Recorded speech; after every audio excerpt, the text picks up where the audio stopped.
Breaking అందుతోంది. ఆ breaking కి సంబంధించిన డీటెయిల్స్ లోకి వెళ్ళిపోదాం.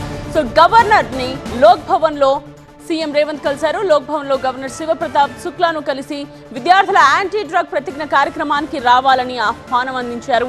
జూన్ 12న పాఠశాలలు పునఃప్రారంభం సందర్భంగా ఈ ప్రతిజ్ఞ చేయాలని నిర్ణయించుకున్నారు. విద్యార్థులతో సామూహిక ప్రతిజ్ఞ చేయించనుంది ప్రభుత్వం. పొగాకు, మద్యం, డ్రగ్స్ కు విద్యార్థులను దూరంగా ఉంచేందుకు ఈ కార్యక్రమాన్ని చేపట్టనుంది. స్కూళ్లు ప్రారంభమైన రోజే విద్యార్థులకు ఈ కిట్లను పంపిణీ చేస్తారు. మాదక ద్రవ్యాలకు దూరంగా ఉంటామని విద్యార్థులతో ప్రతిజ్ఞ చేయించాలని గతంలో సీఎం రేవంత్ కు సూచించారు గవర్నర్ శుక్లా.